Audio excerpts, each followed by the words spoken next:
இன்றைய மதிய உணவுக்காக நான் என்ன பண்ணுறேன், தானியங்கள் இருக்குல்ல, நவதானியங்கள் சொல்கிறாங்களே, எல்லா தானியங்களையும் வாங்கிட்டு வந்து இது மாதிரி ஊற வச்சுருக்கேன். ஊற வச்சு நேற்று நைட்டே ஊற வச்சாச்சு.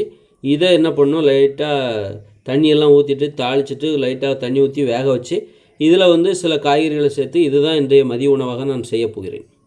தேவையான தக்காளி அப்புறம் வெங்காயம் ரெடி ஆயிடுச்சு. காய்களை நறுக்குவதற்காக மிக்ஸி ஈஸியாக வெட்டிடலாம், ஒரு நிமிஷத்தில் வெட்டிடலாம்.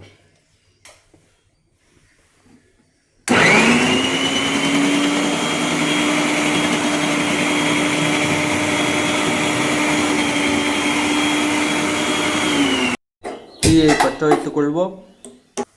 பொதுவாக இந்த மாதிரி மெல்லிய பாத்திரங்களை பயன்படுத்தக்கூடாது. இரும்பு வானிலையை பயன்படுத்தணும்னா அடி பிடிக்காது. தேவையான அளவுக்கு எண்ணெய் ஊற்றிக்கலாம். சீரகம், ஓமம் எல்லாம் போட்டுக்கலாம். அப்புறம் நம்ம காயப்போம் இந்த தானியங்களை கொட்டுறோம், ஊற வச்ச தானியங்களை கொட்டுறோம். நல்லா தாளிக்கணும். நல்லா தாளிச்சுட்டு கொஞ்சம் தண்ணி ஊற்றி வச்சு நல்லா வேக வைக்கணும். நல்லா கொஞ்சம் தண்ணி வச்சு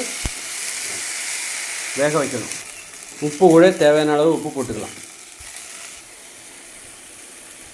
ஒரு 5 நிமிஷத்துக்கு இப்படி வந்து மூடி வச்சிடும். ஒரு 5 நிமிஷத்துக்கு நம்ம இப்படி மூடி வச்சிட்டோம்னா கொத்தியை கொஞ்சம் குறைச்சிக்கலாம். குறைச்சிட்டு 5 நிமிஷம் நல்லா வேகட்டும். இன்னொரு பக்கம் நான் இந்த வெங்காயம் தக்காளியை வந்து தனியாக வதக்கி வச்சுட்ருக்கேன். லைட்டாக எண்ணெய் ஊற்றி வெங்காயம் தக்காளி வதக்கிட்டு கொஞ்சோண்டு மஞ்சள் பொடி போட்டுக்கலாம்.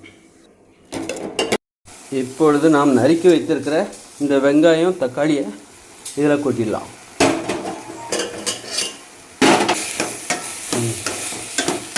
வெங்காயம் தக்காளி மதிய உணவு ரெடி ஆயிடுச்சு. பாருங்கள், எல்லாம் நவதானியங்கள், வெங்காயம் தக்காளி, இதுதான் மதிய உணவு. நவதானியங்கிறது ரொம்ப சூடானது, தானியங்கள்லாம் ரொம்ப சூடு, அதனால் நல்லா வேக வைக்கணும். நீங்கள் வந்து வேக வைக்காமல் பாதி வேக்காட்டில் நவதானியத்தெல்லாம் சாப்பிட்டீங்கன்னு வச்சுங்க, ரொம்ப சூடாகிடும் உடம்பு. குளிர்காலத்துக்கு ஏற்றது. பாருங்கள், சுவையான மதிய உணவு தயார். சத்தான மதிய உணவு. இது சாப்பிட்டா நோயே வராது. நீங்கள் சோறுலாம் சாப்பிட்டீங்கன்னு வச்சுங்க, தூக்கம் தான் வரும், நோய் தான் வரும், சுகர் தான் வரும். இதெல்லாம் வந்து எந்த நோய் உள்ளவங்களும் இதை சாப்பிட்டீங்கன்னு வச்சுங்க, நோய் வந்து வரவே வராது. சளியெல்லாம், சோறுலாம் சாப்பிட்டா சளி தான் வரும், சளி பிரச்சனை வரும், ஆஸ்மா, மூச்சடைப்பு, மூச்சு வாங்குதல், பல பிரச்சனைகள் வரும். சோறு, கோதுமை, பூரி, பொங்கல், தோசையெல்லாம் சாப்பிட்டா, பிரியாணிலாம் சாப்பிட்டா அப்படி தான் வரும். இது ஆரோக்கியமாக வாழ்கிறது தாங்க புத்திசாலித்தனம்.